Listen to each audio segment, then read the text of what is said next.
కలిగిన దేవుడు మన రక్షకుడైన యేసుక్రీస్తు వారి దివ్యనామమున అందరికీ వందనాలండి. ఒక లేఖన భాగం చదువుకుందాం. ఈనాటి ధ్యానాంశంగా పరిశుద్ధ గ్రంథం నుండి గలతీయులకు వ్రాసిన పత్రిక 3వ అధ్యాయము 6వ వచనం నేను చదువుతున్నాను. దయచేసి ఆలకించండి, గమనించండి. అబ్రహాము దేవుని నమ్మెను, అది అతనికి నీతిగా ఎంచబడెను. చిన్నమాట ప్రార్థన చేసుకుందాం. మా ప్రియ ప్రభువా, మరి ఒకసారి మీ పాదాల చెంతకు వచ్చున్నాం నాయన. ఇక్కడ వృద్ధులు పెద్దలైన తల్లులు ఉన్నారు, కానీ వారు పసిబిడ్డల వంటి హృదయాన్ని కలిగి మీ సన్నిధికి వచ్చారయ్యా. అలాగే యవనస్తులైన పెద్దలు ఉన్నారు నాయన, చిన్న బిడ్డలు కూడా ఉన్నారు, పాలు త్రాగే పసిపిల్లలు. మా అందరికీ అర్థమయ్యేటట్లు ఒక మాట నా నోట ఉంచండి. నేను మీ మాట పలకడానికి ఏమాత్రం యోగ్యత లేని వ్యక్తినయ్యా. మీ దాసుడను దయతో నన్ను కనికరించండి అయ్యా. నా శరీర ప్రాణాత్మలను మీ రక్తంను ఆశ్రయించి సంపూర్ణంగా మీకు లోబరుచుకుంటూ ఉన్నాను. రక్తంతో పరిశుద్ధపరచండి, అగ్నితో పుటము వేయండి, ప్రత్యేకపరచండి. మీ వాక్కు పలుకునంతగా నన్ను పరిశుద్ధపరచి మీ ఆత్మకార్యము అనగా మీ జీవం నాలో నుండి, మీ కార్యకార్య శక్తి నాలో నుండి మా అందరిలోనికి వెల్లడి అగునట్లుగా నన్ను మీ పనిలో వాడుకొనమని వేడుకుంటూ, అటు కృపను మీరు మాకు అనుగ్రహించినందుకు స్తోత్రములు చెల్లిస్తూ యేసుక్రీస్తు వారి దివ్య నామమున అడిగి వేడుకొని ప్రార్థన చేయుచున్నాం తండ్రి, ఆమేన్. ప్రభునందు నాకు అత్యంత ప్రియమైన వారులారా, మనం చదివిన లేఖన భాగం గలతీయులకు రాసిన పత్రిక 3వ అధ్యాయం 6వ వచనం. అబ్రహాము దేవుని నమ్మెను, అది అతనికి నీతిగా ఎంచబడెను. ఈ మాట మొట్టమొదటిగా ప్రభువే పలికారు. ఆదికాండం 15వ అధ్యాయం 6వ వచనంలో ఈ మాట ప్రభువే చెప్తూ ఉన్నారు. అతడు యెహోవాను నమ్మెను, ఆయన అది అతనికి నీతిగా ఎంచెను. సందర్భం ఏమిటి? అంతకుముందు అనేక సార్లు ప్రభు ఆయనతో మాట్లాడారు. 11వ అధ్యాయం చివరి వచనాల నుండి అనేక సార్లు ఆకాశ నక్షత్రాలను చూపించారు, ఇసుక రేణువులను చూపించారు, నీ సంతానం ఎంతగా ఆశీర్వదించబడుతుందని చెప్పారు. అవన్నీ అయిపోయినాయి. చాలాసార్లు చెప్పిన తర్వాత ఈ 15వ అధ్యాయంలో దేవుడు మరలా అబ్రహాము దగ్గరకు వచ్చినట్లుగా 2 పర్యాయములు వ్రాయబడి ఉంది. మొదటి వచనంలో, 4వ వచనంలో దేవుని వాక్యము అబ్రహాము యొద్దకు వచ్చెను అని. ఈ సందర్భంలో అయ్యా, నువ్వు నాకు ఎంత ఐశ్వర్యం ఇస్తే ఏమిటి, నాకు కుమారుడు లేడు, ఆ దమస్కు వాడైన ఎలియాజరే ఈ ఆస్తికి వారసుడు అవుతాడు కదా అని బాధపడినప్పుడు అబ్రహాముని ఆ మాట చాలా చక్కగా ఉంటుంది. చూడండి 5వ వచనం, ఆ మాట ఎంత బాగుందో. అప్పుడు దాకా అయ్యగారు ఎక్కడున్నాడు? గుడారంలో ఉన్నాడు. అవునా? గుడారంలో ఉన్నాడు. గుడారంలో ఉన్నాయని ప్రభు అట చేయబట్టుకొని బయటకు తీసుకొచ్చారట. ఈ అనుభవం ఎంత మధురమైన అనుభవం అండి. ప్రభువే చేయబట్టి తీసుకొచ్చి తన విశ్వాసాన్ని బలపరచడానికి. ఇప్పుడు ఆకాశ నక్షత్రాలను చూపించి లెక్కించమన్నాడు. అది నీ సంతానం అలాగ అవుతుందని చెప్పాడు. ప్రభువే చెయ్యి పట్టి తీసుకొచ్చి నడిపించి అది చూపించినప్పుడు అప్పుడు ఆయన నమ్మాడట. 6వ వచనంలో ఆ మాట చెప్తున్నాడు. అది అతడు యెహోవాను నమ్మెను, ఆయన అది అతనికి నీతిగా ఎంచెను. అది అతనికి నీతిగా ఎంచెను. ఇప్పుడు నా ప్రశ్న ఏమిటంటే, ఒక టెక్నికల్ ఇష్యూ మీతో పంచుకోవాలని ఆశ. అబ్రహాము దేవుడిని నమ్మాడు. ఏమి నమ్మాడు? సర్వశక్తిమంతుడని నమ్మాడు. మంచి మాట, మీరు అన్నమాట చాలా సత్యం, ఒప్పుకుందాం. ఒక అబ్రహాం ఒక్కడేనా దేవుడిని సర్వశక్తిమంతుడని నమ్మింది? క్రైస్తవేతర లేకుంటే యెహోవా దేవుని యొక్క భక్తులు కానివారు దేవుడిని నమ్మడం లేదా? దేవుడు గొప్పవాడు, సర్వశక్తిమంతుడు, సర్వజ్ఞుడు, సర్వవ్యాపి అని నమ్ముతున్నారా లేదా? ఆర్యులు, మెసొపొటేమియన్లు, ద్రావిడులు, ఆనాటి కాలంలో ఉన్నటువంటి మిగిలిన జాతులు వాళ్ళందరూ కూడా ఏదో ఒక బొమ్మను చేసుకుంటున్నారు. వీళ్ళు మా దేవుడు అంటున్నారు. ఆ దేవుడు గొప్పవాడనే కదా వారి తొలి సంతానాన్ని సైతం బలిగా అర్పించింది. దేవుడిని నమ్మకపోతే వాళ్ళు బలిగా అర్పిస్తారా అండి? ఒక బౌద్ధులు, నాస్తికులు దేవుడిని నమ్మరు. నాస్తికులేమో దేవుడు లేడు అంటారు, బౌద్ధులేమో ఉన్నాడో లేడో తెలియదు. తెలియని ఆయన గురించి ఎందుకయ్యా? మనకు తెలిసిన తోటి మనిషిని గురించి ఆలోచించు. ఆ మనిషి కష్టంలో ఉంటే నువ్వు ఒక మెట్టు పైన ఉంటే ఆ కష్టంలో ఉన్న మనిషికి సహాయం చెయ్యి అని బౌద్ధులు చెప్తారు. వాళ్ళిద్దరూ దేవుడిని నమ్మరు. మిగిలిన వాళ్ళందరూ దేవుడిని నమ్మారుగా. అబ్రహాం గారు కూడా అలాగే దేవుడిని నమ్మితే, అబ్రహాము దేవుణ్ణి నమ్మెను, అది అతనికి నీతిగా ఎంచబడెను అని చెప్పడానికి ఉన్న ప్రత్యేకత ఏమిటి? నా మాట అర్థమైందా? రైట్. పోనీ ఇంకొక ఆలోచన చేద్దాం. 12వ అధ్యాయం ప్రారంభ వచనం. నీవు లేచి నీ దేశము నుండి నీ బంధువుల యొద్ద నుండి నీ తండ్రి ఇంటి నుండి బయలుదేరి నేను నీకు చూపించు దేశమునకు వెళ్ళుము. నిన్ను గొప్ప జనముగా చేసి నిన్ను ఆశీర్వదించి నీ నామమును గొప్ప చేయుదును. నీవు ఆశీర్వాదముగా నుందుకు. నిన్ను ఆశీర్వదించు వారిని ఆశీర్వదించెదను, నిన్ను దూషించు వారిని శపించెదను. భూమి యొక్క సమస్త వంశములు నీ యందు ఆశీర్వదించబడునని అబ్రాహాముతో అనగా కదా. 4వ వచనం. యెహోవా అతనితో చెప్పిన ప్రకారము అబ్రాహాము వెళ్ళెను. ఇప్పుడు ఏం చేశాడు? దేవుడు వాగ్దానం చేశాడు. వాగ్దానాన్ని నమ్మి బయటకు వచ్చేసాడు, దేశం నుండి, బంధువుల నుండి. అవునా? అంటే దేవుడు వాగ్దానం చేసేవాడు. ఆయన సర్వశక్తిమంతుడు, సర్వజ్ఞుడు మాత్రమే కాదు, సర్వవ్యాపి మాత్రమే కాదు, గొప్పవాడు మాత్రమే కాదు. ఆయన మనకు వాగ్దానం చేశాడు అని నమ్మాడు అని మనం నమ్ముదాం. అందుకే 7వ వచనం చూడండి, 8వ వచనం, 12వ అధ్యాయం 8వ వచనం ఆదికాండం. తూర్పుననున్న కొండకు చేరి పడమటనున్న బేతేలునకు తూర్పుననున్న హాయికిని మధ్యన గుడారము వేసి అక్కడ యెహోవాకు బలిపీఠమును కట్టి. 7లో కూడా ఆ మాట ఉంటుంది. ఒక బలిపీఠాన్ని కట్టాడు. బలిపీఠం కట్టడము అంటే అర్థం ఏమిటి? రక్త ప్రోక్షణను నమ్మడం. అసలు బలిపీఠం ఎందుకు కడుతున్నారు? రక్త ప్రోక్షణ కొరకే. రక్తం ఎందుకు ఇచ్చాడు దేవుడు? రక్తం దేవుడు ఎందుకు ఇచ్చాడు అంటే లేవియా కాండం 17వ అధ్యాయం 11వ వచనంలో బలిపీఠం మీద పోయడం కొరకే రక్తాన్ని ఇచ్చాడు.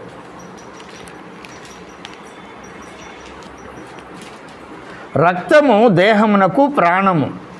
మీ నిమిత్తము ప్రాయచిత్తము చేయనట్లు బలిపీఠము మీద పోయుటకై దానిని మీకు ఇచ్చితిని. మనకి రక్తాన్ని ఎందుకు ఇచ్చాడు? జంతువులకి రక్తాన్ని ఎందుకు ఇచ్చాడు? భూమి మీద ఉన్నటువంటి జీవుల్లో అనేక జీవులకు రక్తాన్ని ఎందుకు ఇచ్చాడు? బలిపీఠం మీద పోయడానికే. రక్తము ప్రాణం అనే మాట వాస్తవము. ఆ రక్తం మనకి ఎందుకు ఇచ్చాడు అంటే, జీవులకి ఎందుకు ఇచ్చాడు అంటే బలిపీఠం మీద పోయడానికి ఇచ్చాడు.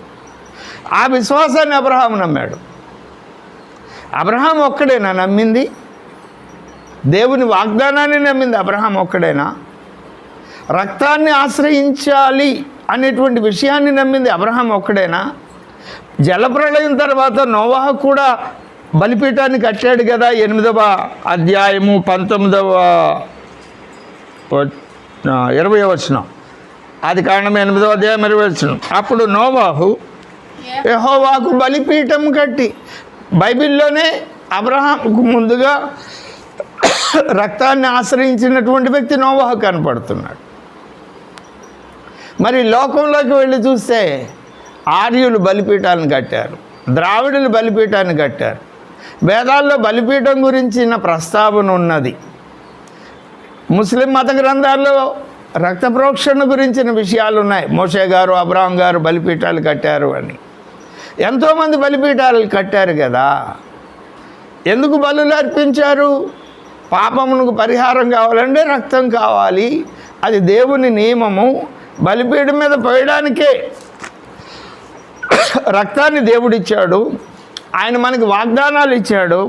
ఆ వాగ్దానాలు నెరవేరాలి అంటే ఆయన సంతోషపెట్టాలి. ఆయన సంతోషపెడితే ఆ వాగ్దానాలు నెరవేరుతాయి. కాబట్టి వాగ్దానాలను నమ్మారు, ఆయన రక్త ప్రోక్షణ ప్రక్రియను కూడా నమ్మారు. ఎందుకు? వాగ్దానం స్వతంత్రించుకోవాలంటే వాగ్దానం స్వతంత్రించుకునే యోగ్యతను మనం కలిగి ఉండాలి. ఆ యోగ్యతను మనం కలిగి ఉండాలి అంటే దేవునితో మనం సమాధానపడాలి.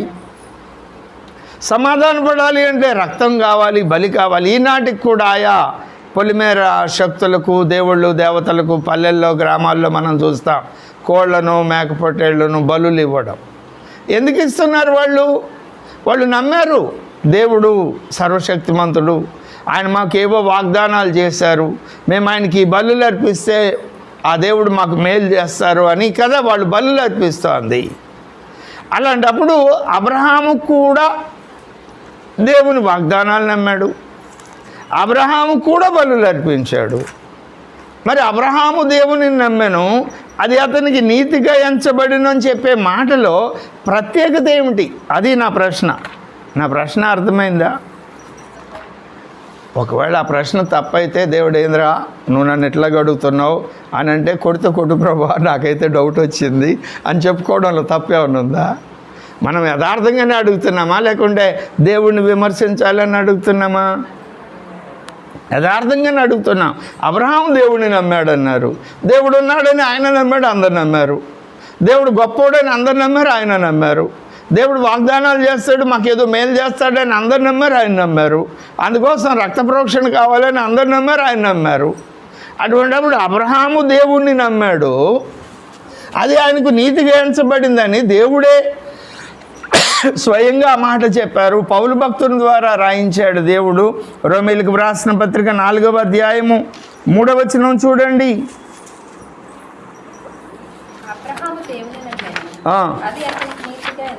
అది అతనికి నీతిగా ఎంచబడెను. 9వ వచనం.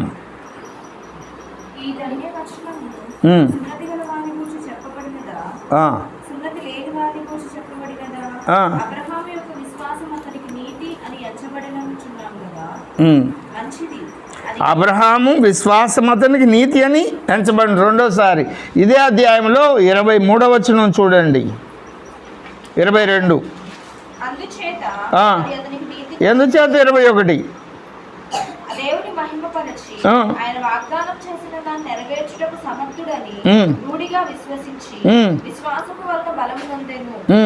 అందుచేత అది అతనికి నీతిగా ఎంచబడెను. అందుచేత నమ్మాడు. వాగ్దానం చేసిన వాడు నమ్మదగిన వాడు, నమ్మాడు. వాగ్దానం చేస్తాడని నమ్మాడు. అందుచేత అది అతనికి నీతిగా ఎంచబడి. ఏంటి ఇక్కడ ఉన్నటువంటి కీలకమైన మాట? ఆ కీలకమైన మాట ఏమిటి అంటే ఏమండి,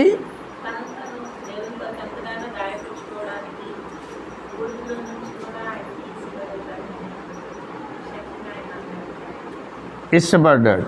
ఎప్పుడు ఇష్టపడ్డాడు? నమ్మాడు గనక ఇష్టపడ్డాడు. అంటే దానిలో ఉన్న ఆ లింక్ ఏమిటి కదా? ఇప్పుడు ఆయన చేస్తాడని నువ్వు కూడా ఇష్టపడి ఆయన కొడుకుని బలి ఇవ్వమన్నారని మనం కూడా ఎక్కి దూకేద్దామా? ఒకవేళ దేవుడు చేస్తాడని కాదు, ఆ లింక్ దొరకాలి కదా. ఎందుకు ఆయన అలాగూ నమ్మాడు? ఆయన నమ్మకంలోని కీలకమైన మాట ఏమిటి? మీరు చెప్పిన మాట ఇంతకుముందు మనం ధ్యానం చేసిన అంశమే. అబ్రహాము దేవుడు సర్వశక్తిమంతుడని నమ్మాడు కనుక నమ్మకంలోని రెండవ కోణం ఆయన నమ్మి నేను ఎంత రిస్క్ అయినా చేస్తాను అనేది. ఇప్పుడు ఆ రెండుకి ఉన్న లింక్ కలుపుతున్నాను. ఆ లింక్ ఇంతకుముందు చెప్పలేదు నేను మీకు. ఆ లింక్ నేను కలుపుతున్నా. చూడండి 17వ వచనము 4:17.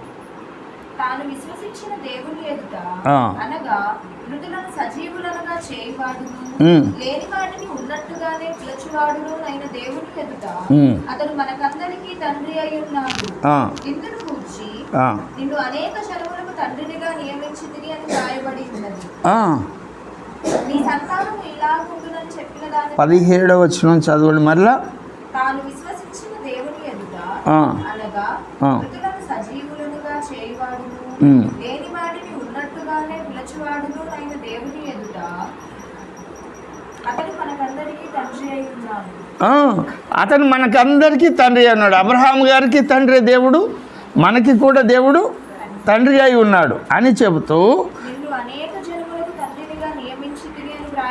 వ్రాయబడి ఉన్నది.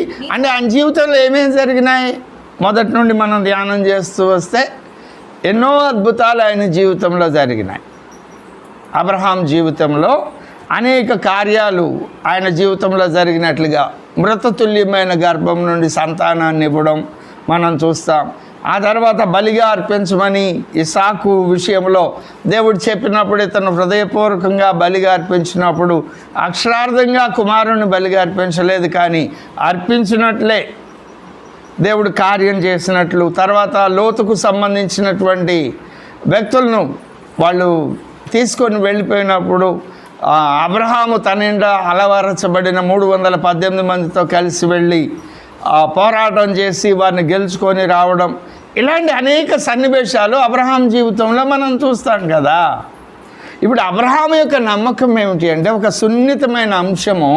ఆయన నమ్మిన నమ్మకం దేవుడు సర్వశక్తిమంతుడు, అన్నీ చేస్తాడని నమ్మాడు. మొదటి విషయం. ఆయన వాగ్దానం చేశాడు, వాగ్దానాన్ని నెరవేరుస్తాడని నమ్మాడు. మొదటి విషయం. రెండో విషయం ఏమిటంటే అలా నమ్మడానికి ఆయనకున్న ఆధారం, సజీవులను మృతులను సజీవులుగా చేస్తాడు, లేని వాటిని ఉన్నట్టుగా పిలుస్తాడు అనేది ఆయన నమ్మాడు. అయితే ఆ చేసే కార్యం ఏదైతే ఉందో ఆయన ఆ పని చేయడానికి నన్నే సాధనంగా వాడుకుంటాడని నమ్మాడు. దేవుడు భూమి మీద మనుషులకు మేలు చేస్తాడు, మనుషులకు మేలు చేస్తాడు. నీకు మేలు దేనిలో కావాలి? సమాధానం లేదు, సంతోషం లేదు, ఆరోగ్యం లేదు, లేకుంటే ఆర్థిక ఇబ్బంది, లేకుంటే ఇంకో పోరాటం, ఇంకో సమస్య, సువార్త ప్రకటించినప్పుడు వచ్చే వ్యతిరేకతలు, అవమానాలు, నిందలు, తృణీకారాలు, హింసలు, ప్రాబ్లం ఏదైనా సరే దేవుడు దాన్ని సాల్వ్ చేయగలడు అనే మాట వాస్తవం. అది అబ్రహాం నమ్మాడు, అందరు దేవుడు దేవతలు నమ్మారు. కానీ వారందరికీ భిన్నంగా అబ్రహాము యొక్క విశ్వాసం ఏమిటి అంటే దేవుడు ఏ వాగ్దానం అయితే నాకు చేశాడో ఆ వాగ్దానం చేయడానికి నన్నే ఒక సాధనంగా వాడుకుంటాడు, నేను ఆయనకు సాధనంగా వాడబడాలి అని ఆయన నమ్మాడు. ఈనాటి క్రైస్తవ సమాజం దేవుడు అన్నీ చేస్తాడని నమ్ముతుంది, ఆయన సర్వశక్తిమంతుడు అని నమ్ముతుంది. కానీ ఆ దైవ కార్యము జరిగించడానికి దేవుడు నన్ను వాడుకుంటాడు అని అప్పగించుకోవట్లా. అది ఈనాడు క్రైస్తవ సమాజానికి ఉన్న సమస్య. సమస్య వచ్చిందనుకో ఏమని చెప్తున్నాం? ప్రార్థన చేద్దాం బ్రదర్, 48 గంటల ప్రార్థన చేద్దాం, 40 రోజులు ప్రార్థన చేద్దాం, 7 వారాలు ప్రత్యేకించుకుందాం అని చెప్తుంది ఈనాడు క్రైస్తవ సమాజం. అలాగని ప్రార్థన చెయ్యొద్దు అని అబ్రహాము జీవితంలో మనం చూస్తాం. ఆయన బలిపీఠాలు కట్టాడు, 4 సార్లు బలిపీఠాలు కట్టినట్లుగా లేఖనాల్లో వ్రాయబడి ఉంది. బలిపీఠం అంటే ఏమిటి? ప్రార్థనే, దేవుడిని కలుసుకోవడమే. అంతేకాదు దేవుడు తనకి ఏ వాగ్దానం అయితే చేశాడో ఆ వాగ్దానం యొక్క నెరవేర్పు కొరకు దేవుడు ఎవరినో కాదు నన్నే వాడుకుంటాడని ఆయన నమ్మాడు. ఆ పని కొరకు ఆయన ముందు నిలవబడ్డాడు. అది అబ్రహాం యొక్క నమ్మకం. మిగిలిన వాళ్ళు అలాగలేదు. దేవుడు చేస్తాడు అనుకోండి, మిగిలిన వాళ్ళు దేవుడు చేస్తాడని చెప్తారయ్యా, నువ్వు నాకు ఇది చెయ్యి, నువ్వు నాకు ఇది చేస్తే నేను నీకు ఇది ఇస్తా అని మొక్కుని వస్తారు. అది జరిగిందనుకోండి, దేవుడు కనికరించాడని వీళ్ళు అనుకున్న ప్రకారం ఇచ్చొస్తారు. చేయలేదనుకోండి, చేయలేదు, ఆయనకి మా మీద కనికరం లేదని చెప్పి అలాగ వదిలేస్తారు. కాదు, దేవుడు ఏదైతే చేస్తానని వాగ్దానం చేస్తాడో అది ఖచ్చితంగా నా కొరకు చేశాడు, నా బ్రతుకులో చేస్తాడు. అయితే ఆ పని చేయడానికి దేవుడు నన్నే వాడుకుంటాడు అనేటువంటి విషయాన్ని ఈనాటి క్రైస్తవ సమాజం పట్టించుకోవడం లేదు. అది సమస్య. అందుకే దేవుడిని కలుసుకోలేకపోతున్నారు. చూడండి, ఆదికాండం 14వ అధ్యాయం 14వ వచనంలో ఇక్కడ సందర్భము, లోతుకు సంబంధించిన వాళ్ళు పట్టుకుపోయారు కదా. వాళ్ళ అన్నగారి కొడుకు అంటే కొడుకు అవుతాడు, కానీ తమ్ముడుగానే ట్రీట్ చేశాడు. ఆయన ఆస్తిలో భాగం ఇచ్చాడు, సగభాగం తమ్ముడుగానే ఆయన ట్రీట్ చేశాడు. మనం ఎలా అనుకున్నా తప్పు కాదు, తమ్ముడు అనుకున్నా తప్పు లేదు, అన్నగారు అబ్బాయి కొడుకు కాబట్టి కొడుకు అనుకున్నా తప్పు కాదు.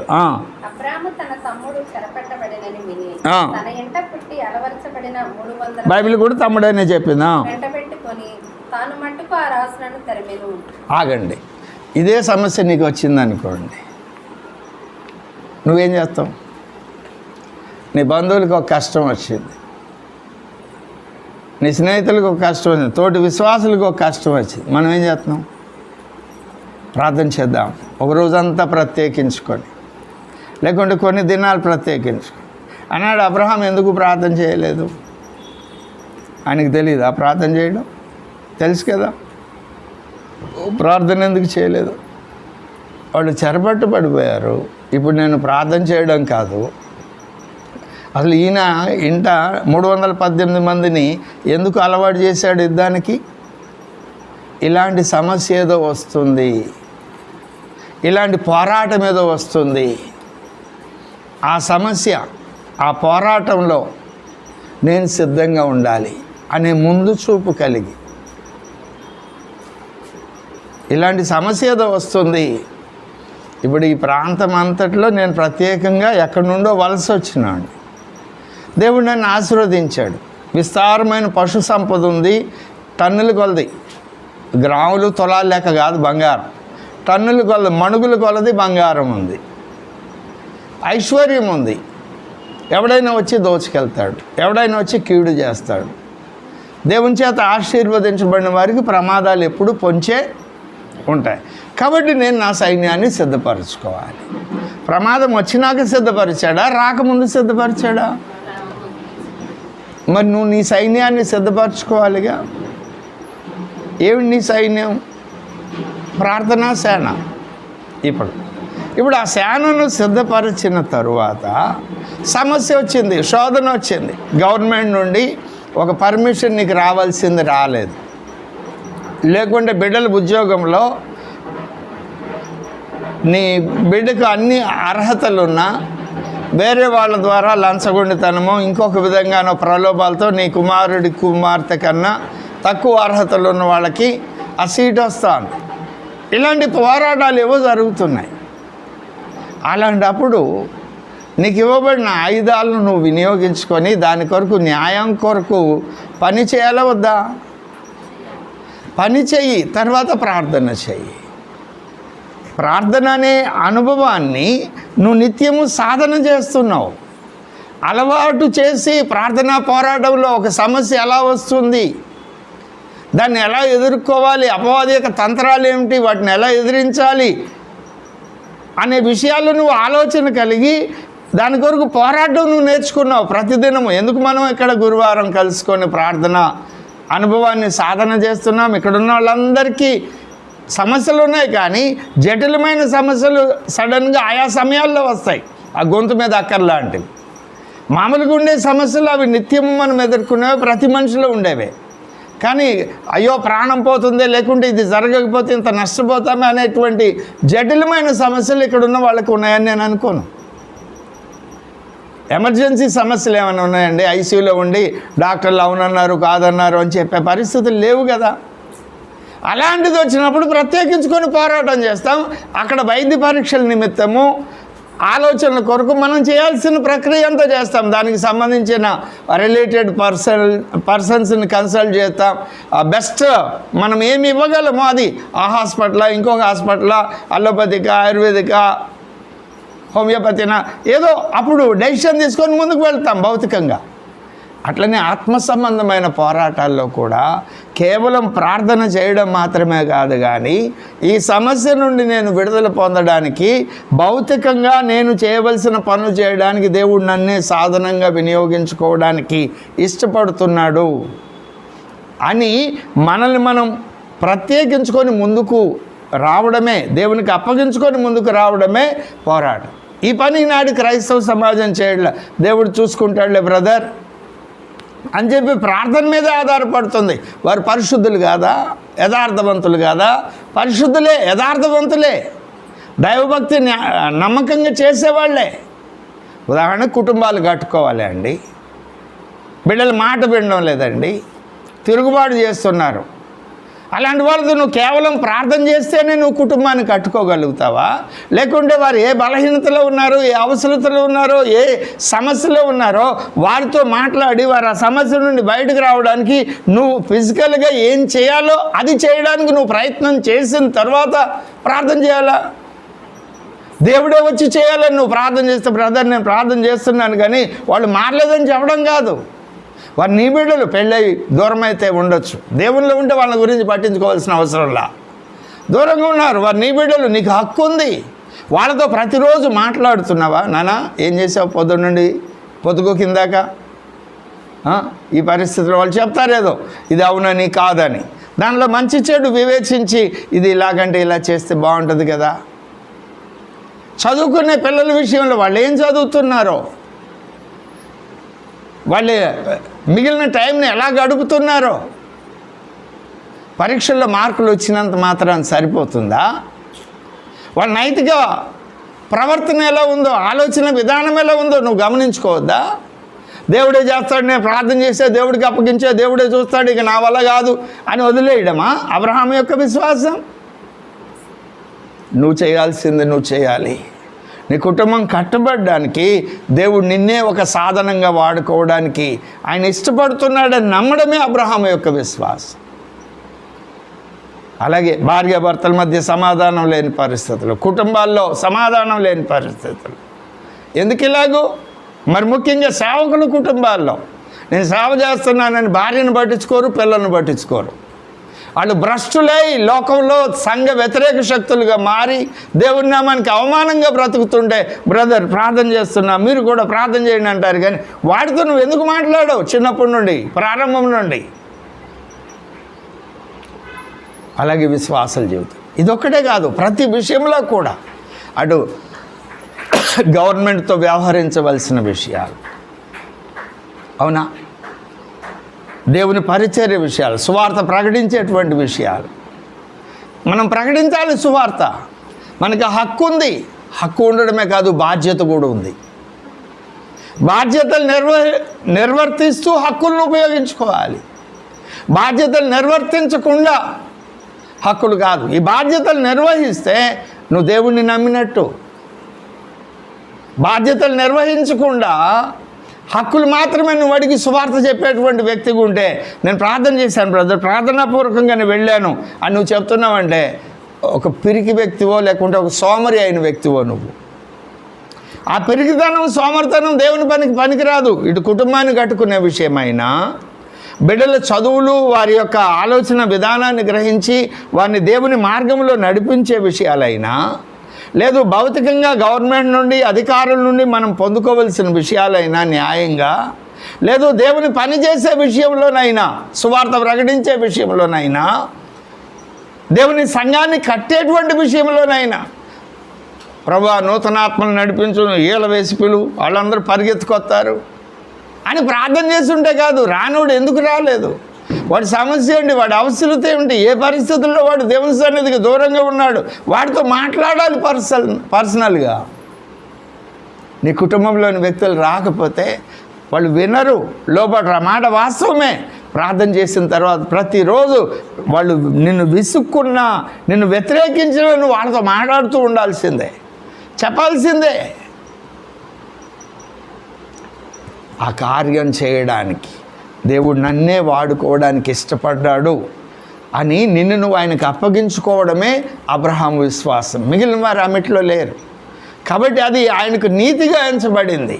మృతతుల్యమైన గర్భాలు మాకున్నాయి, అయినా ఈ మృతతుల్యమైన గర్భాలని ఆయన వాడుకుంటాడు అని.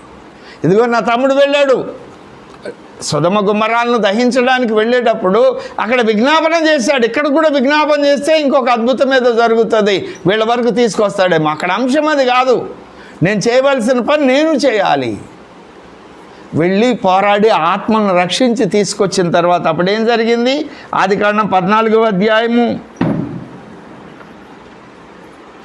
16లో తీసుకొని వచ్చారు, 17 నుండి. అతనితో కూడా ఉన్న రాజులను ఓడించి తిరిగి వచ్చినప్పుడు సొదొమ రాజు అతన్ని ఎదుర్కొనుటకు రాజు లోయ అను షాలే లోయ మట్టుకు బయలుదేరి వచ్చాను. మరియు షాలేము రాజైన మెల్కీసెదెకు రొట్టెను ద్రాక్షరసమును తీసుకొని వచ్చాను. అతడు సర్వోన్నతులకు దేవుడికి యాజకుడు కదా. ఎప్పుడొచ్చాడు మెల్కీసెదెకు? ఎప్పుడొచ్చాడు? ఇతను చేయవలసిన పని చేసి వచ్చిన తర్వాత. ఈనాడు మెల్కీసెదెకు ఎందుకు కలవట్లేదు దేవుని సంఘాన్ని? లేకుండా ఒక విశ్వాసుని ప్రభు ఎందుకు కలుసుకోవట్లేదు? ఆ తర్వాత రొట్టె ద్రాక్షరసం ఇచ్చాడు, ఆ తర్వాత ఆశీర్వదించాడు.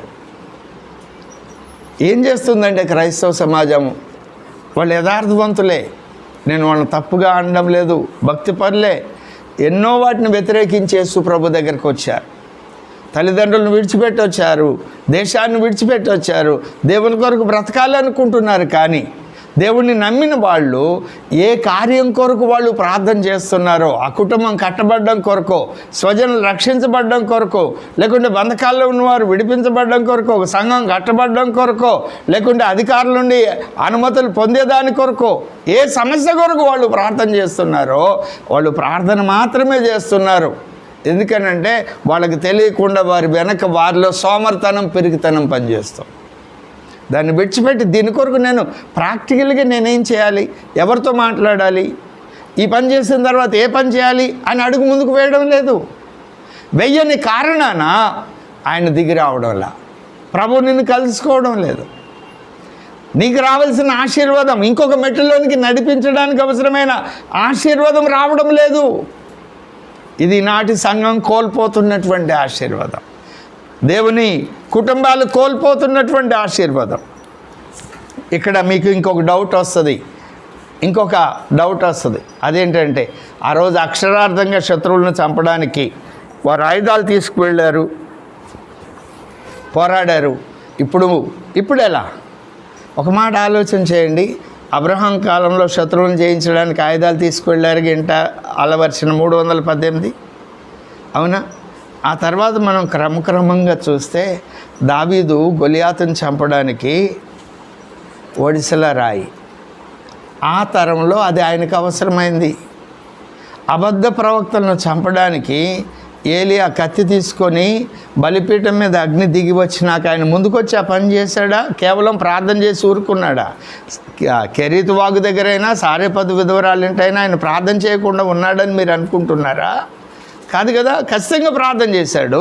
ప్రార్థన చేసిన తర్వాత వాళ్ళు 2 తలంపుల మధ్య తడబడుతున్న ప్రజల్ని ఒక తలంపు క్రిందకి తీసుకురావాలంటే నేను వెళ్ళాలి, రాజుతో మాట్లాడాలి, ప్రజలను పురిగొల్పాలి, ఈ పందెం పెట్టాలి, ఆ పందెంలో నేను నా దేవుని పక్షంగా నిలవబడాలి, వారు బయలు పక్షంగా నిలవబడాలి. నిలవబడ్డాడా లేదా? ఆ పని కొరకు దేవుడు నన్ను వాడుకుంటాడని నిలవబడ్డాడు. 450 మందిని నరికేశాడు. ఆ తర్వాత మళ్ళీ వర్షం రావడానికి ప్రార్థన చేశాడు, ఇశ్రాయేలుకి వెళ్ళాడు రథం కంటే ముందుగా.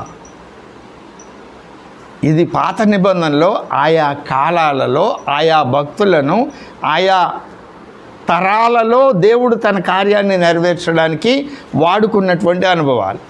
యెషయా దగ్గరికి వచ్చేటప్పటికి నువ్వు సువార్త ప్రకటించడానికి నీ మొల దగ్గర నుండి క్రింద వస్త్రాలు లేకుండా చెప్పులు లేకుండా తిరగమన్నాడు, అప్పుడు అది అవసరం.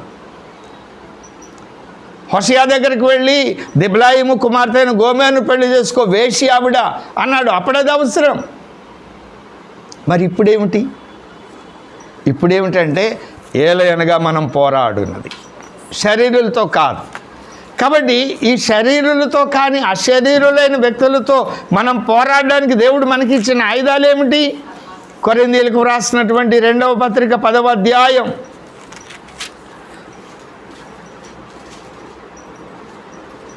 3వ వచనం.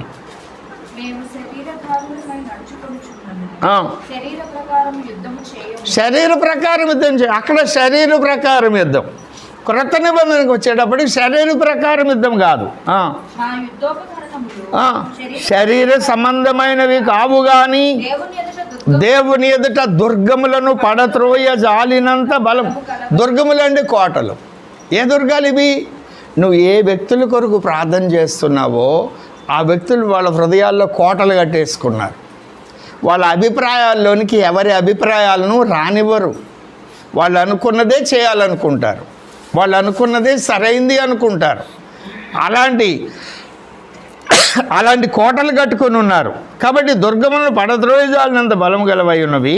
మేము వితర్కములను దేవుని గూర్చిన జ్ఞానమును అడ్డగించు ప్రతి ఆటంకమును పడత్రోసి ప్రతి ఆలోచనను క్రీస్తుకు లోబడినట్లు. ఎవరు దూరమయ్యారు? నీ ఇంట్లో ఎందుకు దూరమయ్యారు? వాళ్ళ వాదన వాళ్ళు చెప్పుకుంటారు, వాళ్ళ వాదన వాళ్ళకి సరైంది, ఒకరి మార్గం వానికి సరైందిగానే తోస్తుంది, తొదగది మరణానికి దారితీస్తుంది. ఎందుకని? కోట కట్టుకున్నాడు వాడు. అది కరెక్ట్ అనుకుంటున్నాడు. ఆ కోట కట్టుకున్న ఆలోచన అనే దుర్గాన్ని నువ్వు పడత్రోయాలి అంటే నువ్వు దేవుని యొద్ద నుండి జ్ఞానాన్ని పొందుకొని ఆ ఆలోచనను, ఆ వితర్కాన్ని పడత్రోసి వారి ఆలోచనను చెరపట్టి క్రీస్తు పాదాల క్రిందకు తీసుకురావాలి. అంటే వాళ్ళ హృదయాల్లో దేవుడు కార్యం చేసేటట్లుగా ఇక నువ్వు ప్రార్థన చేయాలి. రెండవది, నువ్వు వాళ్ళతో మాట్లాడాలి.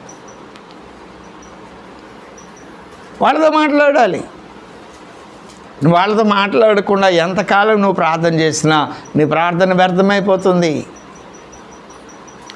అది చిన్న బిడ్డలను బాల్యం నుండి నువ్వు ఎంత క్రమబద్ధమైన పద్ధతిలో పెంచినా ఒక దశకు వచ్చేటప్పటికి వాళ్ళకి స్వేచ్ఛ వచ్చినప్పుడు వారి ఆలోచన విధానాలను చెరపట్టడానికి అపవాది పనిచేస్తున్నాడు. అటువంటప్పుడు అపవాది నీడలోకి వెళ్ళిన వాళ్ళను వారి ఆలోచనలను చెరపట్టి క్రీస్తు పాదాల క్రిందకు తీసుకురావడానికి దేవుడు నన్నే వాడుకుంటాడు. ఈ వ్యక్తిని రక్షించడానికి దేవుడు నన్నే వాడుకుంటాడు. కాబట్టి ఈ బిడ్డను నాకు ఇచ్చాడు, ఈ భార్యను నాకు ఇచ్చాడు, ఈ భర్తను నాకు ఇచ్చాడు, ఈ కుటుంబాన్ని నాకు ఇచ్చాడు. రక్త సంబంధికులుగా ఈ వ్యక్తులను దేవుడు నాకు ఇచ్చాడు. నీ రక్త సంబంధికుల మధ్యకు, నీ ఇంట్లోని వాళ్ళ మధ్యకు నువ్వు వెళ్ళినట్లుగా ఇంకొక వ్యక్తి ఎవరు రాలేరు. నేను నా రక్త సంబంధికుల మధ్యకు, నా కుటుంబంలోనికి నేను వెళ్ళినట్లుగా మీరెవరూ రాలేరు.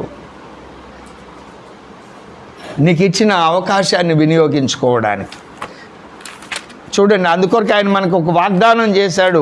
ఆ వాగ్దానం చూడండి. యెషయా ప్రవచన గ్రంథం 41వ అధ్యాయం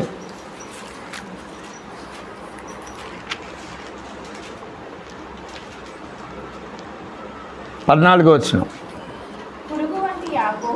ఏమిటట? పురుగు వంటి యాకోబు,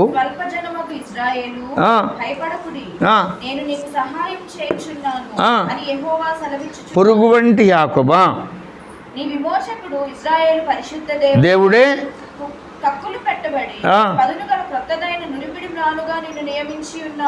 దేవుడు ఏం చేస్తున్నాడు?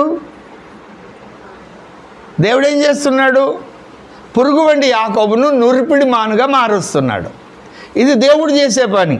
తర్వాత పర్వతాలను ఎవరు నూరవాలి? పురుగు వంటి యాకోబు. రాళ్ళను పిండి చేసే పురుగు ఏమిటి చెప్పండి? రాళ్ళని తొలిచి అది మెత్తగా ఉంటుంది, ఇట్లా పట్టుకుంటే చిరాకు పుట్టుద్ది దాన్ని చూసినా కూడా. గొంగళి పురుగు, కాటర్ పిల్లర్ అంటారు. అదాన్ని ఏమంటారు ఇంగ్లీష్లో కదా? అది రాళ్ళను సైతం పిండిగా చేస్తుంది. ఇప్పుడు ఆ పురుగుని చెప్పి పురుగు లాంటి యాకోబు అన్నాడు.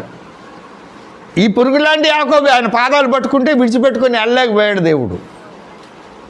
ఆయన గురించి చెప్తూ నేను నిన్ను నురిపిడి మానుగా నేను చేస్తా. దేవుడు చేసే పని ఏమిటి? మనల్ని నురిపిడి మానుగా చేయడం. తర్వాత నువ్వు పర్వతములను నూర్చుదువు, వాటిని పొడినిగా చేయుదువు. ఇప్పుడు పొట్టువలే చేసేది ఎవరంటున్నా? పురుగు వంటి యాకోబు. నీవు నేను పురుగు లాంటి వాళ్ళం. యేసుప్రభు వారు కూడా శరీరధారిగా ఉన్నప్పుడు ఆయన గురించి చెప్పబడిన ప్రవచనంలో నేను పురుగు వంటి వాడనయ్యాను అన్నాడు. జ్ఞాపకమైన 22వ కీర్తన 6వ వచనం. నేను నరుడను కాను, నేను పురుగును, నరుల చేత నిందింపబడిన వాడును, ప్రజల చేత తృణీకరించబడిన. ఈ అనుభవం ఇక్కడ ఉన్న వాళ్ళకి ఉన్నది కదా. మనం తృణీకరించబడిన వారు, నిందించబడిన వారు కదా. మనుషుల లెక్కలో మనం మనుషులుగా లేం. వాళ్ళ వేస్ట్ అండి, వాళ్ళకి ఏదో మత పిచ్చి పట్టింది. వాళ్ళు అనుకున్నది వాళ్ళు చేస్తారు కానీ ఎవడు చెప్పింది వాళ్ళు చేయరండి. తృణీకరించే కదా మనల్ని మాట్లాడుతుంది సమాజం.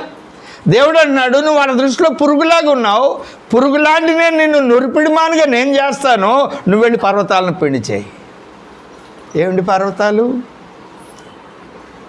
ఆ కఠినమైన హృదయాలను కలిగిన వ్యక్తులు, వారి ఆలోచనలను పిండి చేయి. నువ్వు మాట్లాడు వాళ్ళతో. కేవలం ప్రార్థనని మాత్రం మౌనంగా ఉండద్దు. నీకు అప్పగింపబడిన పని, ఏ సమస్య అయితే నువ్వు ఎదుర్కొంటున్నావో ఆ సమస్య గురించి ప్రార్థన చెయ్యి. తర్వాత భౌతికంగా నువ్వు ఏం చేయాలి అని, ఏం చేయడానికి నీకున్న అవకాశాలు ఉన్నాయో ఆ అవకాశాలను వినియోగించుకొని నువ్వు పని చేయి. నువ్వు మాట్లాడడం మొదలుపెట్టినప్పుడు నీ నోట ఆయన వాక్కును శక్తిగా మారుస్తాడు. శక్తి కలిగిన వాక్కు నీ నోట ఆయన ఉంచుతాడు. ఆ వాక్కు నీ నోట ఉన్నప్పుడు ఆ శక్తి కలిగిన వాక్కు ఆ ఎదుటి వ్యక్తుల యొక్క ఆలోచనలను చెరపట్టి క్రీస్తు పాదాల క్రిందకి తీసుకొచ్చి, అవును బ్రదర్ నువ్వు చెప్పింది కరెక్టే, మేమే మా మూర్ఖత వలన ఇలాగ. వాళ్ళు యథార్థవంతులైతే దేవుని కృప పొందుతారు. ఈ వితర్కాల్లో ఉండి ఆ అపవాది నీటిలో నుండి బయటకి రావడం ఇష్టం లేని వాళ్ళైతే వాళ్ళు అలాగే తిరుగుతారు. అప్పుడు మళ్ళీ మనం ప్రార్థన చేస్తాం, ప్రభువా వీడికి ఇలాగ చెప్తే అర్థం కావట్లేదు, వినేటట్టు చెయ్యి. అప్పుడు ఏలియా వాళ్ళు వినేటట్టు చేయాలంటే ఏం చేశాడు? వర్షం ఆగిపోమని ప్రార్థన చేశాడు, వాళ్ళ వనరులు ఆగిపోమని ప్రార్థన చేశాడు. భారతదేశానికి వేరే దేశాల నుండి విస్తారమైనటువంటి డబ్బు వచ్చేది క్రైస్తవ సమాజానికి. చాలామంది భక్తులు ప్రార్థన చేశారు, ప్రభా ఈ డబ్బు వస్తుంది, ఈ డబ్బుతో ఈ పాస్టర్లు గారికి కన్ను మిన్ను కానరాక ఇలాంటి చిన్న చిన్న పరిచర్యలు కాదు, మెయిన్ లైన్ మినిస్ట్రీస్ అలాంటివి వాళ్ళకి నచ్చినట్టు వాళ్ళు చేస్తున్నారు. ఇప్పుడు నిజమైన క్రైస్తవ్యం నిలవబడాలి అంటే ఆ వనరులు ఆగిపోవాలని చాలామంది ప్రార్థన చేశారు. 14 ఏళ్ళ బట్టి 11 ఏళ్ళ బట్టి బీజేపీ గవర్నమెంట్ అవన్నీ ఆపేసుకుంటూ వచ్చింది. ఇప్పుడు అవన్నీ వెలవెళ్ళిపోతున్నాయి. కేఏ పాల్ గారి టీం కానీ, మదర్ తెరీసా వాళ్ళది కానీ, చాలా పెద్ద సంస్థల్లో అది లేదు. అంతకుముందు చాలామందికి విస్తారంగా డబ్బు పంచేవారు, ఇప్పుడు అది లేదు. మినిస్ట్రీస్, కెనడియన్ బాప్టిస్ట్ మిషన్, ఇట్లా క్రైస్తవ సమాజాల్లో పెద్ద పెద్ద సంస్థలకు వేరే దేశాల నుండి వచ్చే సంపాద్యం లేదు. ఇలాగూ విశ్వాసం మీద ఆధారపడి చేసేటువంటి సంఘాలు ఈనాడు బలంగా కనపడుతున్నాయి. వీళ్ళే ఆయా దేశాలకు డబ్బు పంపుతున్నారు, వీళ్ళల్లో ఆర్థికంగా ఉన్నతమైన స్థితిలో ఉన్నవాళ్ళు. ఈ మాటలు మీరు మనసును పెట్టండి. నేను మీకు పరిచయం చేస్తున్న అంశము అబ్రహాము యొక్క విశ్వాసము. దేవుడు సర్వశక్తిమంతుడని, సర్వజ్ఞుడని, సమస్తము చేయగలిగిన వాడని నమ్మాడు. అలా అందరూ నమ్మారు. కానీ అబ్రహాంకు ఉన్న విశ్వాసం ఏమిటి అంటే, సర్వశక్తిమంతుడైన దేవుడు భూమి మీద ఏ కార్యం చేయాలని ఇష్టపడుతున్నాడో ఆ కార్యం చేయడానికి నా పరిధిలో దేవుడు నన్నే వాడుకోవడానికి ఇష్టపడుతున్నాడు అని ఆయన నమ్మాడు. అందుకొరకు ఆయనను దేవుడు వాడుకున్నాడు. ఇప్పుడు అబ్రహాముకి ఇచ్చిన వాగ్దానాలు మనకి ఇవ్వబడ్డాయి. గలతీయులకు రాసిన పత్రిక 3:6లో మనం అబ్రహాము దేవుణ్ణి నమ్మాను, అది అతనికి నీతికి ఎంచబడినని చదివాం కదా. 13కు రండి.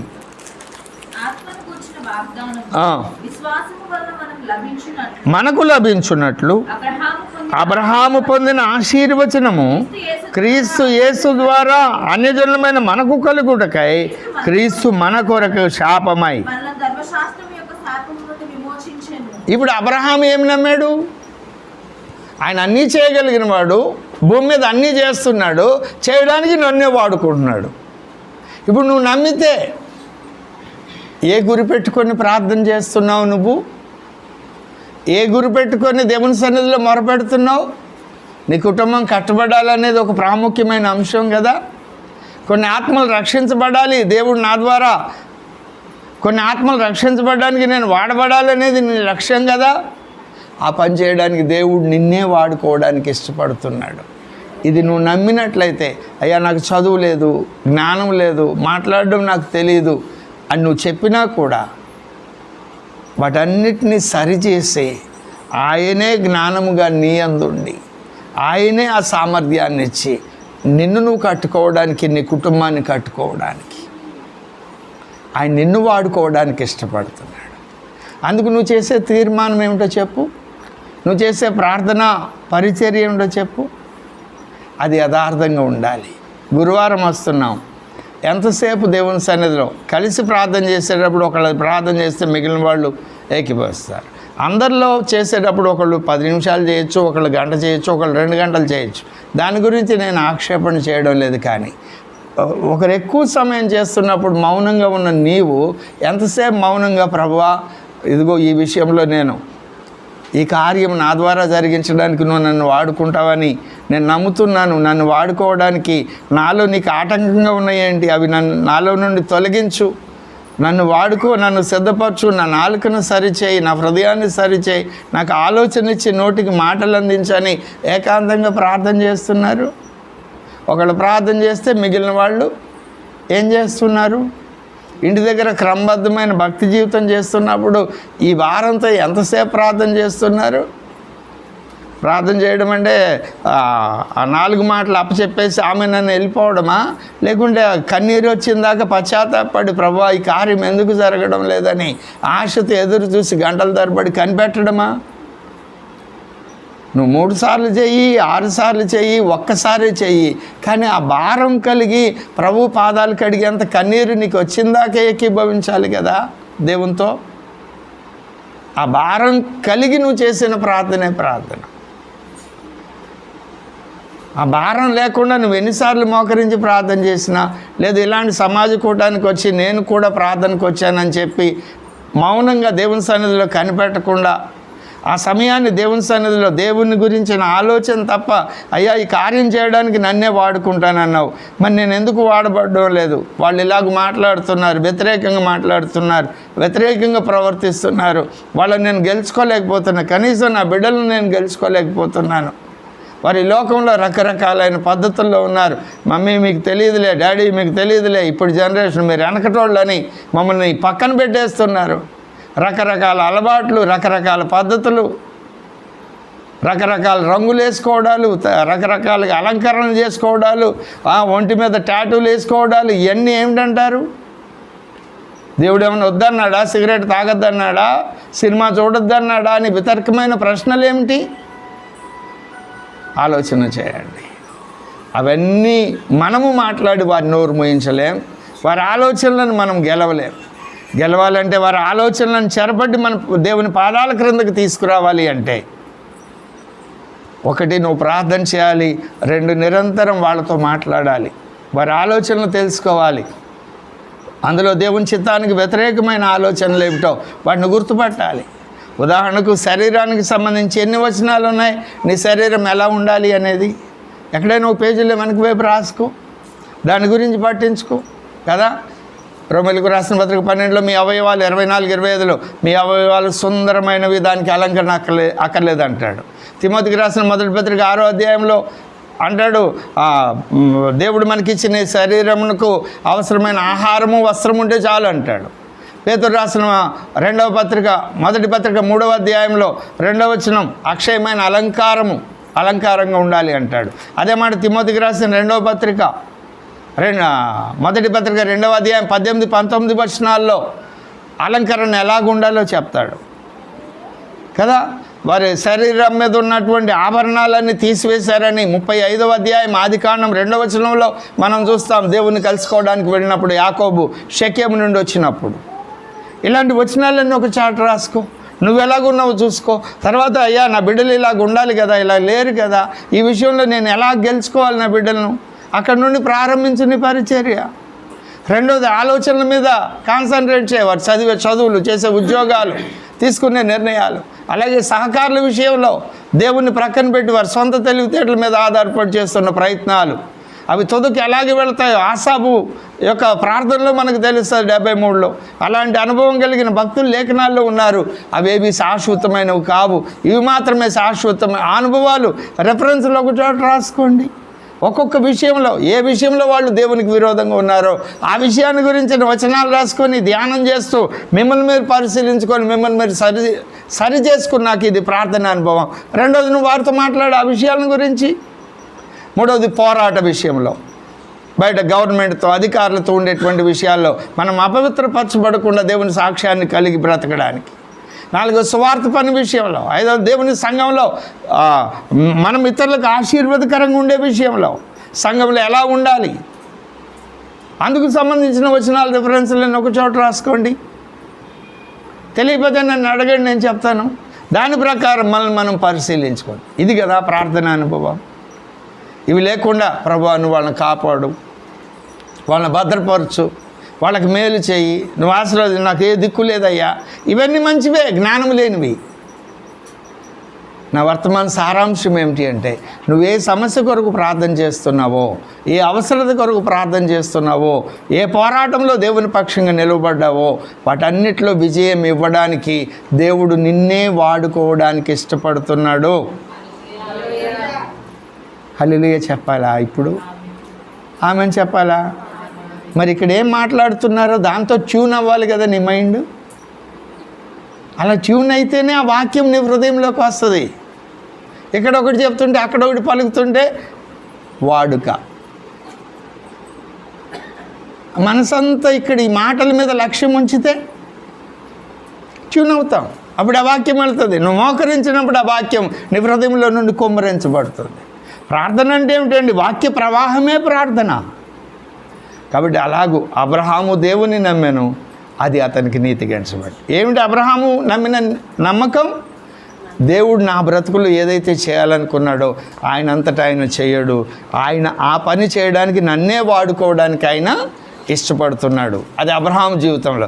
అలాగే నా జీవితంలో నేను ఒక ప్రాముఖ్యమైన స్థానంలో ఉన్నా, తల్లిగా ఉన్నా, తండ్రిగా ఉన్నా, తల్లిదండ్రులుగా ఉన్నా, బిడ్డలుగా ఉన్నా, లేకుంటే పనిచేసే స్థలంలో యజమానుడిగా ఉన్నా, దాసుడుగా ఉన్నా, అక్కడ నేను నా ద్వారా దేవుడు చేయాలనుకున్న కార్యానికి నేనే ఒక సాధనం. మీరు ఏ భక్తుడి జీవితమైనా చూడండి, ఏసేపు దాసుడిగా ఉన్నాడు కదా. పోతిఫరు ఇల్లు ఆశీర్వదించబడిందా? జైలు నెమ్మదిగా ఉందా? ఐగుప్తు రాజ్యం ఆశీర్వదించబడిందా? దావీదు ఎక్కడుంటే అక్కడ ఆశీర్వాదం వచ్చిందా? సౌలు దగ్గరికి వస్తే సౌలు అన్ని యుద్ధాలు ఈయనకి అప్పగిస్తే ఈయన విజయం పొందాడా? దానియేలు, షడ్రక్, మేషక్, అబేద్నెగోలు ఆ రాజుల దగ్గర ఉంటే ఆ దేశాలు ఆశీర్వదించబడ్డాయా? నువ్వు పనిచేసే స్థలంలో నువ్వెక్కడుంటే అక్కడ ఆ సంస్థ లేకుంటే ఆ డిపార్ట్మెంటు నీ ద్వారా ఆశీర్వదించబడాలి కదా. అందుకు దేవుడు నిన్ను ఒక సాధనంగా చేయడానికి కదా ఆయన పనిచేస్తుంది. మిమ్మల్ని బట్టే నా నామం అవమానం అన్న ఆయన దానికి ఆపోజిట్ స్టేట్మెంట్ చెప్పు. నిన్ను బట్టే నా నామం గణపరచబడుతుందని అర్థం కదా. అవును కదా. అవమానానికి మనమే కారణమైనప్పుడు ఆయన నామం యొక్క ఘనత కూడా మనమే కారణం కావాలి కదా. నా మాట అర్థమైందా? నీ సమస్య ఏదైతే ఉందో, నీ అవసరత ఏదైతే ఉందో, నీ పోరాటం ఏదైతే ఉందో, వాటిల్లో నీకు విజయాన్ని ఇవ్వడానికి పొరుగు వంటి నిన్ను దేవుడు వాడుకోవడానికి ఇష్టపడుతున్నాడు. అందుకొరకు నువ్వు చేయాల్సిన పని ప్రార్థన చేయడమే కాదు, అందుకు సంబంధించిన లేఖనాలను తీసుకొని ఆ జ్ఞానంతో నింపబడి, నీకు గుర్తుండదు, తెలియదు, సేవకుడిని అడుగు చెప్తాడు, తోటి విశ్వాసాలను అడగండి చెప్తారు, వాటిని హృదయంలో భద్రపరచుకొని ప్రభువా ఈ పని నేనే చేయాలి, నా బిడ్డలను నేనే గెలుచుకోవాలి, నా కుటుంబాన్ని నేనే కట్టుకోవాలి. ఈ పోరాటంలో నువ్వు నిలబడినప్పుడు జయ జీవితాన్ని జీవిస్తావు. అందుకొరకే దేవుడు మనల్ని పిలిచాడు. అటు ధన్యకరమైన, ఆశీర్వాదకరమైన, శ్రేష్టమైన, ఫలభరితమైన అనుభవాలను దేవుడు మనకందరికీ దయచేయునుగాక. దేవుడు ఈ మాటలు మన వెనుకల్లో దీవించి ఆశీర్వదించునుగాక. ఆమేన్. ప్రార్థన చేసుకుందాం. అందరూ ప్రార్థన చేయండి. నేను ఒక చిన్న ప్రార్థన చేసి ముగిస్తే తర్వాత మనం కలిసి ప్రార్థన చేస్తాం. ప్రభువా, అబ్రహాము దేవుణ్ణి నమ్మాను. అవును, దేవుడు ఏమై ఉన్నాడో, దేవుడు తనకేమై ఉన్నాడో తనకు అది అర్థమైంది. రెండవదిగా దేవుడు భూమి మీద చేస్తున్న కార్యం ఏమిటో, ఆ కార్యంలో తన పాత్ర ఏమిటో తనకు అర్థమైంది. కాబట్టి భూమి మీద మీరు చేస్తున్న కార్యం విషయంలో నేనే దేవుని పక్షంగా నిలవబడాలని ఆయన ఇష్టపడ్డారు గనుక ఈనాటికి అనేక మందికి ఆయన తండ్రిగా ఉన్నాడు. అవునయ్యా, అతి ధన్యకరమైన, ఆశీర్వాదకరమైన అనుభవం నాకు ఈ వర్తమానం వినిన ప్రతి వ్యక్తికి దయచేయండి. మేము ఏ స్థలాల్లో ఉంటే ఆ స్థలాల్లో మిమ్మల్ని అగుపరిచేవారుగా, ఆశీర్వాదాన్ని అనుభవిస్తూ అనేకులకు అందించేవారుగా మేము ఉండాలి. అది మీ నియమము. అట్టి అనుభవం మా అందరికీ దయచేసినందుకు మీకు స్తుతులు, స్తోత్రములు చెల్లిస్తూ యేసుక్రీస్తు వారి దివ్యనామమున అడిగి వేడుకొని ప్రార్థన చేయుచున్నాం తండ్రి. ఆమేన్. అందరికీ వందనాలు.